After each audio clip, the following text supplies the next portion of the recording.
Hi friends, కొంతమంది బల్లుల్ని బొద్దింకలను చూసి భయపడుతూ ఉంటారు కదా. ఇక్కడ మీకు చూపిస్తుంది వచ్చేసి పాము అండి. మినిమం 5 అడుగులు ఉంది ఈ పాము వచ్చేసి. జర్రిపోత నల్లతాస అనేది తెలీదు. కొంతమంది నల్లతాస అంటున్నారు, కొంతమంది జర్రిపోత అంటున్నారు. ఆ పాముల గురించి అయితే మాకు తెలియదు. కానీ చూడండి, ఇంత పెద్ద పాముని దగ్గర నుంచి చూస్తుంటే నాకైతే ఇప్పటికి కూడా వాయిస్ ఓవర్ ఇస్తుంటే గుండెల్లో దడ వస్తుందండి. ఇది ఎక్కడో కాదు, మా ఇంటి ముందే ఒక ఇల్లు ఉంది. ఇది ఇప్పుడు పాము కాదండి, 10 సంవత్సరాల నుంచి ఈ ఇంట్లోనే ఉంటుంది ఈ పాము. ఏంటి 10 సంవత్సరాల నుంచి ఇంట్లో పాము ఉంటుందా?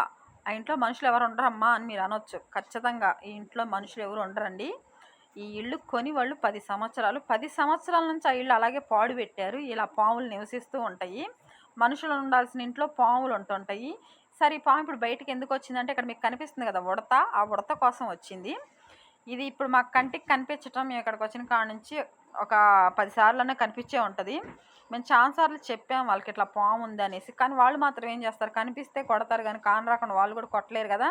కానీ దాన్ని చూసినప్పుడల్లా, అది మాకు కనిపించినప్పుడల్లా మాకు అదొక భయంతో ఉంటుంది. మనం ఎలా అయితే బొద్దింక బల్లులను చూసి భయపడతామో, 5 అడుగుల పాముని మన ఇంటి ముందే మనం పెట్టుకొని ఉంటున్నాం అన్నప్పుడు ఇంకెంత భయం ఉంటుంది చెప్పండి. నైట్ పూట పిల్లలు అటు ఇటు తిరుగుతూ ఉంటారు. అది చూస్తానికే అచ్చం గచ్చున్నట్టే ఉంది. ఎట్లా అంటే ఇప్పుడు ఆ ఇల్లు ఎలా ఉందో, ఆ ఇంట్లో కలిసిపోయింది చూడండి. అదే నైట్ పూట అయితే అసలు కనిపించదు. అసలు అది నిజంగా అట్లా ఇప్పుడైతే అక్కడ కనిపిస్తుంది. పొరపాటున అది రోడ్డు మీదకి వస్తే దాన్ని చూస్తున్నప్పుడు పొరపాటున మనం చూడకుండా ఉంటే ఏంటండి పరిస్థితి? అసలు చెబుతుంటే నాకు చాలా చాలా భయంగా ఉంది. అలాగే మీలో ఎవరైనా సరే పాముని ఇంత దగ్గరగా చూసారా?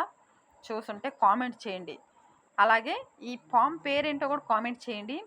అసలు నాకైతే భయం వేస్తూనే ఉందండి. ఈ భయం ఇంకెన్ని రోజులు ఉంటుందో. అదొక గిలిగా ఉంటుంది, ఏదైనా మనం చూసినప్పుడు అదొక గిలిగా భయంగా ఉంటుంది. అలాగే మీకు చెప్పటం మర్చిపోయాను, ఎప్పుడు పాములు బయటకు ఎప్పుడు వస్తాయి తెలుసా? వర్షాకాలం వస్తుంటాయి కదండి, వర్షాకాలం చలికాలం. మాకు ఆ సీజన్ ఈ సీజన్ అంటే ఏం లేదండి, ఎనీ టైం పాములు వస్తూనే ఉంటాయి. ఎందుకంటే పాములు మొత్తం ఏరియా అంతా పాములు తిరుగుతూనే ఉంటాయి. అందులో ఇది ఒక పాము. చూడండి అసలు ఎంత భయంకరంగా అసలు ఎలా ఉందంటే దాన్ని చూస్తుంటే ఒళ్ళంతా జలతరిస్తూ ఉంది. సరే ఫ్రెండ్స్, నేనైతే ఇంకెక్కువసేపు చెప్పాలనిపించట్లేదు. దీన్ని చూస్తున్నా కానీ నాకు అదొక భయంగా ఉంది. ఈ పాము పేరేంటో కామెంట్ చేయండి. అలాగే మీరు ఎవరైనా సరే అదే ఈ సిచ్యువేషన్లో మీరు ఒంటరిగా ఉంటే మీరేం చేస్తారో కామెంట్ చేయండి.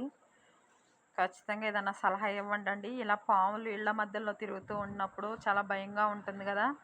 మీరైతే ఏం సలహా ఇస్తారో కామెంట్ చేయండి. ఇదేదో వీడియోల కోసమో కామెంట్ కోసమో కాదు, రియల్గా అలా చూసాం కాబట్టి అది మీతో పంచుకుందాం అనేసి వీడియో చేశాను. ప్రతి ఒక్కరూ చూడండి ఫ్రెండ్స్.